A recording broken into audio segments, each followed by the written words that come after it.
Climate justice. Climate justice. This is really another unique and very important issue about the climate change in the world. And here in Ethiopia, we've been working like for the past 23, 24 years on the environment. And the environment was including clean air, clean water. So this is very important for the climate in general. So we've been doing a lot of awareness in the schools, as well in the communities. Not only awareness creation by cleaning the water, by cleaning the air, by planting trees to reduce the carbon emission, and all these kind of things have been going on, for so many years. And now we have been climate heroes. We have been winners, and we've been competing with African, and we stood actually Africa. We stood first from Africa. And we got a Green Gold Award at the House of Commons in London. And we got a United Nations Award in Ras Makonnen by the United Nations ambassador.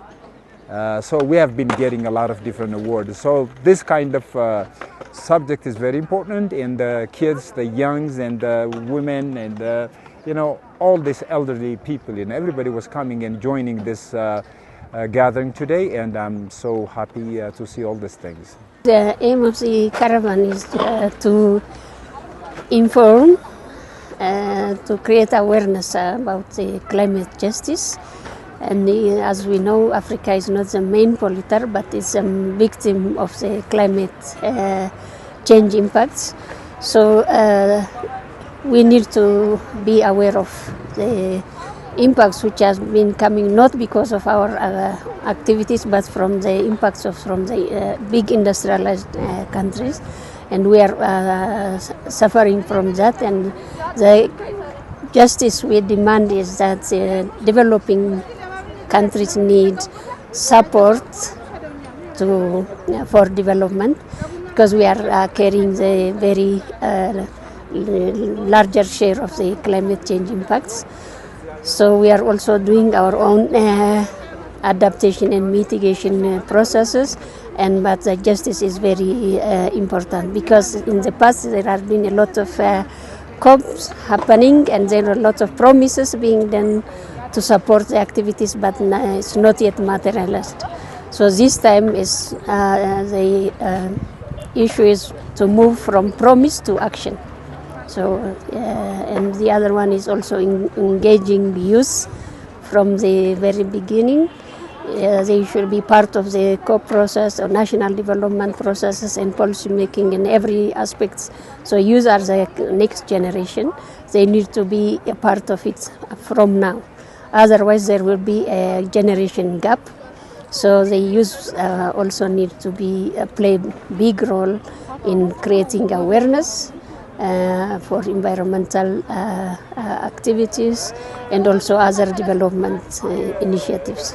In different global conferences, seminars, and we have been really advocating on the issues that you were mentioning. And like there was a law called Let the Polluters Pay. Let the polluters pay, and this was supposed to be practically happening, but it wasn't really happening, for many years. So this was discouraging, and many Africans, especially, that have been waiting for to get into this responsible society, especially those who are mainly playing the big roles, the big countries, like the industrial countries were supposed to contribute financially, and the other Africans were supposed to work on the climate. So now Let the Polluters Pay is really a good example, and now we are advocating, the declaration was been read by the staff, and everybody is understanding now, and we are struggling to make this thing happen. What we majorly try to give, what we majorly try to advocate, is the bad side of our actions, which involves the pollutions we create through plastics, the pollutions we create through organic waste, which is one of the highest emitters of methane. So we try to create awareness, and since Ethiopia's population is around 70% of the youth, we try to work majorly on the youth. So we hold lots of research-based events, advocacy-based events, anything that helps the youth engage in the climate scene, anything that helps us realize that we are not heading in the right direction environmentally. We've worked on it and we keep on working on it. And I would say that is our major scope of work. We demand climate justice. They need to keep their promises, and the promise has to come to action. That's what is needed, because promise alone doesn't bring anything. The impacts are growing from time to time and getting worse.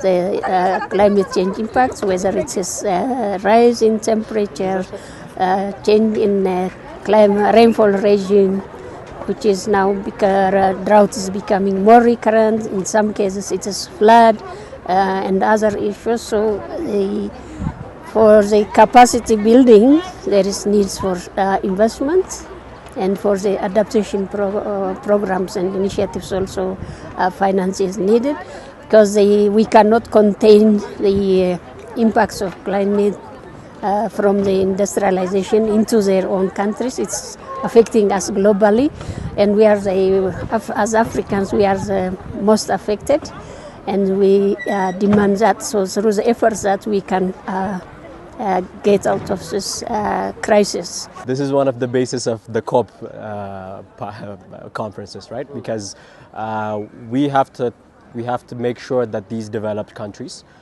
which are far superiorly emitting more carbon, which is far superiorly affecting African countries or less developed countries, we have to make sure that they are kind of repaying what they have caused. So if I'm not mistaken with the numbers, I think it's around $1.3 trillion that we are asking for reparations in carbon emission damages. Africa is demanding around 1.3 trillion.